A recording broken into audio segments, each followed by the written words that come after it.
Hello mga ka-TV! Kamusta kayong lahat? So welcome back na naman dito sa J4 TV. Panibagong video, panibagong tips at kaalaman na naman ang aking isi-share sa inyo. So sa video na ito is magsasagot tayo ng tanong mula ito sa ating subscriber dito sa ating YouTube channel. So pag-uusapan din natin dito sa video na to kung ano yung mga magandang brand at saan nagsimula yung mga brand na binibili natin na mga appliances like mga refrigerator o yung mga aircon natin. So ano nga ba yung magandang bilhin natin at yung magandang quality at durability ng appliances natin? So bago natin to simulan guys, kung bago ka pa lang at ngayon ka pa lang napadpad sa channel na to, is iniimbitahan kita na mag-subscribe dito sa ating YouTube channel and hit mo na rin yung notification bell para updated ka lagi once na nag-upload ako ng mga bagong video. So, disclaimer lang guys, lahat ng mga video, mga tutorial na binabahagi at sinishare ko sa inyo ay ayon lamang sa aking experience at mga product training. So, before ay nagtrabaho ako bilang isang product specialist sa isang malaking kumpanya ng appliances. So, lahat ng mga product training, monthly training na tinuturo nila sa amin is binabahagi at sinishare ko lang at ginagawan ng video na tulad nito. So, hindi po ako professional, hindi po ako engineer. So, lahat lang ng mga nalalaman ko about sa mga appliances is yun lang yung sinishare ko at ginagawan ko ng video na tulad nito. So, wag na natin tong patagalin guys. Simulan na natin. So, sa video na ito is pag-uusapan natin yung iba't ibang brand ng ating mga appliances. Ano ba yung maganda? Ano ba yung quality? Ano ba yung matagal na sa market? Ano ba yung kagandahan pagka bibili tayo ng may brand at kilala na sa market sa Pilipinas? So, meron kasing tanong dito, mula ito kay Jennifer Manalo. Sabi niya, curious lang po ako sir, yung bang tatak na Midea ref, maganda rin ba yan at ano bang gumawa niyan? Thanks info, God bless. So, shout out sa iyo Ma'am Jennifer Manalo sa pag-comment at pagtanong dito sa ating channel. So, ang tinatanong ni Ma'am Jennifer is, ano daw ba yung tatak ng Midea? Sino ba yung gumawa ng tatak na Midea? So alam ko na napapansin nyo na yan sa mga bilihan natin ng mga appliances. Merong makikita kayo na tatak na Midea sa ating mga aircon or mga ating refrigerator, even dito sa ating washing machine. So sino ba yung gumawa ng Midea na yan? Ang Midea kasi guys, gawa yan ng mga Conception company. So ang Conception kasi is una na nakapag-imbento ng ating aircon na tinatawag. So, ito yung Carrier. Kung narinig nyo na at nakita nyo na yung Carrier, ayan po yung company ng Midea. Hindi lang po Midea yung partner ni Carrier. So, dahil nga sikat na si Carrier at trusted brand pagdating sa mga aircon natin, dahil nga mga expert sila sa mga cooling products, so like mga refrigerator o yung ating mga aircon. So, naisipan nila na gumawa na rin ng refrigerator. So, kung mapapansin nyo, si Midea, si Kelvinator, si Condura at Carrier, iisang company lang po yan. Mapapansin nyo din sa Midea, meron din silang aircon. Si Condura, meron din refrigerator at aircon. At ganun din si Kelvinator. Pero iisang company lang po sila. Kung ang tanong mo is, Sir, maganda ba yung Midea na brands? Yes, maganda din po yan. Sa quality at durability, dahil nga expert sila sa mga cooling product, maganda yung mga produkto rin nila. Dahil Conception nga, Condura, Kelvinator at Carrier yung ginagamit nila. So mapunta naman tayo sa mga Japan technology na refrigerator.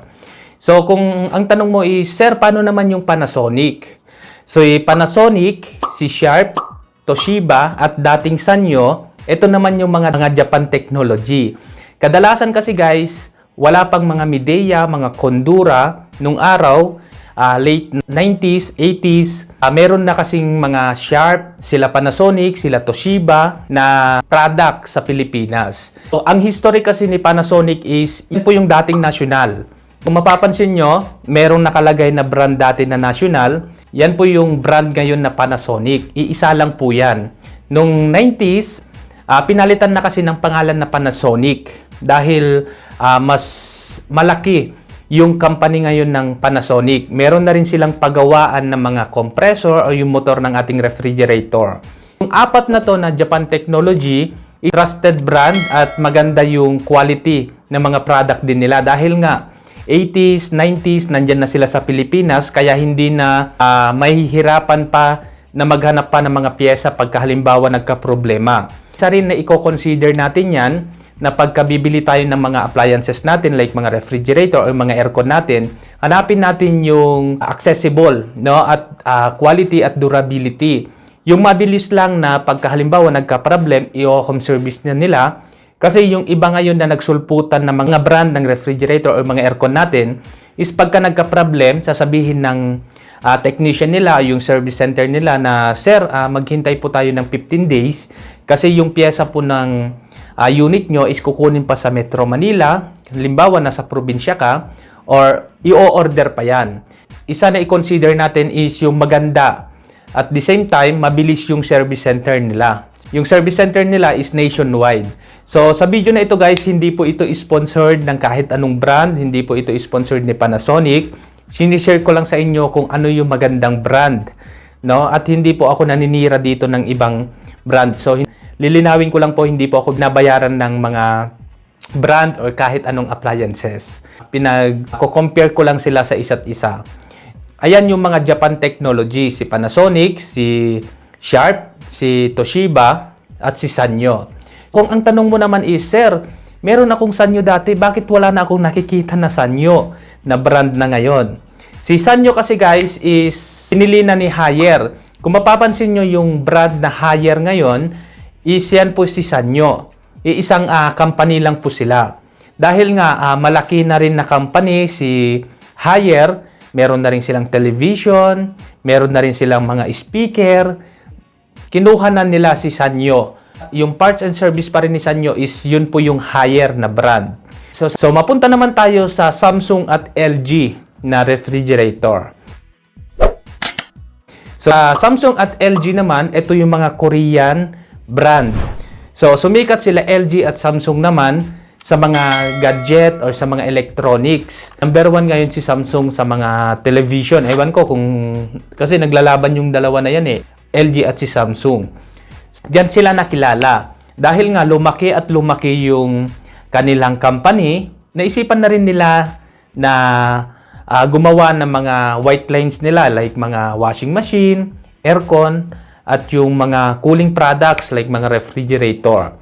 So, yan po yung Korean na brand. Pagka bibili kayo ng mga appliances nyo, lahat naman magagandang brand. Nakadepende lang talaga kung ano yung trusted brand mo. Ganun lang naman yung pagpili at pagbili natin ng appliances. Huwag natin titingnan yung mura lang. Kasi meron na kasing mga nagsulputan ngayon na mga brand. No? Hindi na ako magpapangalan. Minsan hindi pa ako familiar dun sa brand na yon. Meron nagtatanong sa akin dyan na merong isang brand na binanggit niya pero hindi ko kilala masyado yon. Kaya hindi ko siya ni-recommend na bilhin. Dahil nga, isa na problema dyan pagka halimbawa nagka-problem, yung service nila, yung, sabihin natin na merong siyang service center, pero yung mga piyesa niya is hindi natin alam kung kailan magagawa yung refrigerator nyo. Mas maganda na pagka bibili tayo ng mga refrigerator, aircon na gumagamit ng mga compressor is yung mga trusted brand na at matagal na sa Pilipinas. No? Para pagka nagka-problema, i-home service nila yan, i-check nila yan, kung may problema, meron na kaagad piyesa. Dahil meron na rin Panasonic Philippines, may Carrier Philippines, may mga company na sila sa Pilipinas. At lahat yan, naka-ready na yung mga piyesa nila. Yan po yung mga magagandang brand na bilhin natin. And mamimili ka na lang. Gusto mo ba ng Japan technology or Korean technology? Andyan na po lahat. So ayan lang guys, sana meron na naman kayong napulot na aral dito sa video na to. So kung bago ka pa lang sa YouTube channel ko, ay huwag mong kalimutan mag-subscribe and hit mo na rin yung notification bell para updated ka lagi once na nag-upload ako ng mga bagong video. So kung ikaw ay may mga katanungan din about sa inyong appliances, is mag-comment ka lang dyan sa comment box dyan sa baba para pag makita ko ay gagawan ko din ng video na tulad nito. Kung nagustuhan mo itong video na to, huwag mo na rin kalimutan mag-like. I-share mo na rin para makita ng mga kaibigan mo, kamag-anak mo na gustong bumili at ano yung magandang brand na kanilang bibilhin. Maraming salamat guys. Mag-iingat tayo palagi.